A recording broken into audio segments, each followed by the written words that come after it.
This is North Dakota Today.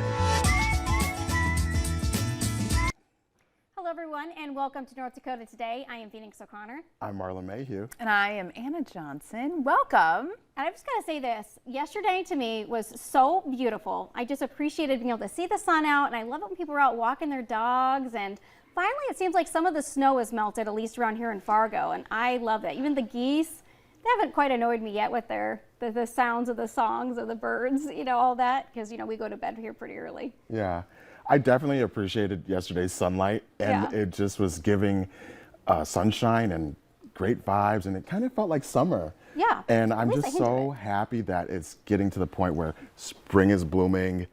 It's going to be May. It's going to be May. Right? Yes. I'm just so happy. We keep nudging our weather team to tell them, you know, spring, warm weather, it's coming here, at least hopefully soon. Yeah. Well, tomorrow might be another story. Yeah, no, absolutely it is. So we'll probably have someone on tomorrow to talk about the weather conditions, but as of right now, they're not looking so hot. Yeah.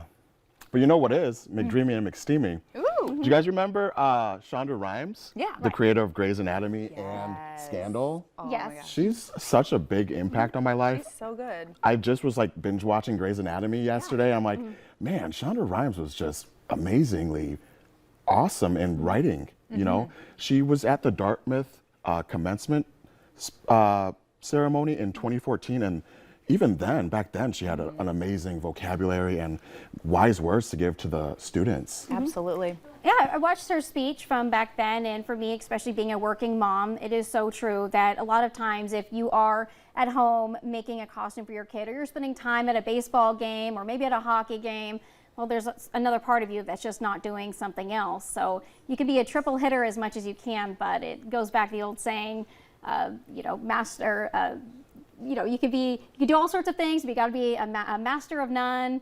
But you guys have heard the saying? A jack of all trades. A jack of all but trades, master of none. There you go. But there's like another saying after that, and I'll get back to you guys on that because it completes the whole sentence. Right. Yeah. So it's a 1-2 punch with that. Yeah, but if you guys don't know who Shonda Rhimes is, she's a famous writer, like I said, on Scandal.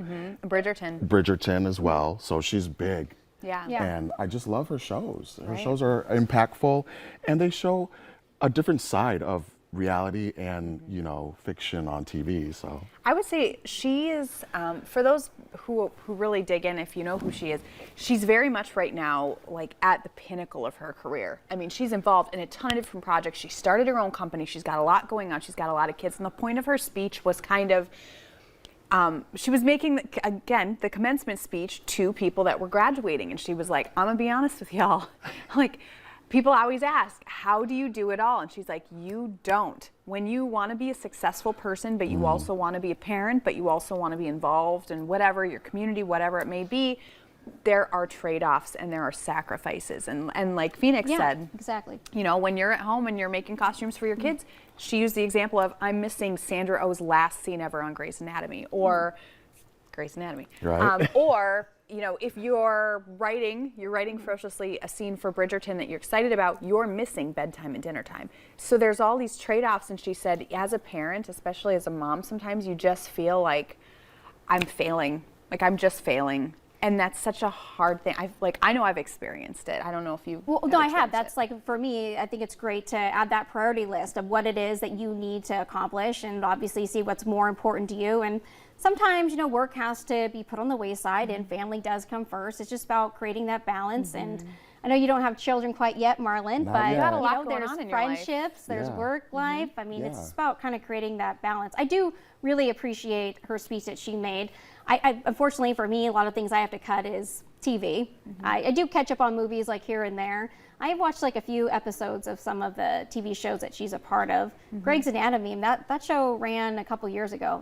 It's been on for a very long time. long Still time. running. Yeah. It's one of the. Who's the big actress that came out of that? Patrick Dempsey. No, wasn't there like a female actress that also came out of there, and then she went on to do a couple of different movies? They've had a few good people on their show. Katherine Heigl. Yes, Heigl. yes, that's it. Ooh, Yeah. she's a great she came out of actress. But that. she's kind of walked away a little bit from movies now. She's not doing much now. But she was on the show, then she left to do movies, and then Yeah. yeah, she was pretty big. She had Speaking good about movies. actresses, Have you guys seen the new Barbie pictures that are out there? I saw that Oh. they're coming. You I know? am I'm excited. just so curious, like, what direction is that going to take? I don't Oh, I know, love but it. Margot Robbie? Robbie, yeah. Margaret Robbie. Whoa. She's going to be playing Barbie. And it's gosh. just one of those things that I'm just so curious to figure out, what's the angle? Well, Yeah. first of all, you guys have never watched Barbie's Dream House? No. Am I, Oh, I still watch Barbie's Dream House. Thank you. I have a 7-year-old girl in my life, and There's- she's all right. about it. There is so much writing material there. I mean, Right. first of all, she has a house in Malibu with all these cars, and then there's like Bridget And a boat. And a boat. Yeah, and then there's like this other kind of character that's kind of like the frenemy part, and there's Skipper, and they've all got their roles. And little That's puppies funny. that are running around, and they're always Yeah. rescuing people out of Right, the they ocean. have their It's Jeep. crazy. Yeah, I see so much material there, so much. I mean, how long has Barbie been around? Do we Since know? the Like- early 50s 1950s. maybe? And Yeah. I, for one, love and appreciate the way that Barbie has developed. Because before, you know, she had the lashes, she had more of a very unproportional figure, and now I've seen some Barbies that are more real lifelike. Like she has bigger hips, she just looks more real. Yeah. Well, coming up on today's show, we're calling all the Jedis out for May the 4th be with you. And Fargo's Theater is hosting a special event for all you Star Wars heads out there, so don't miss this. But first, your local Steals and Deals.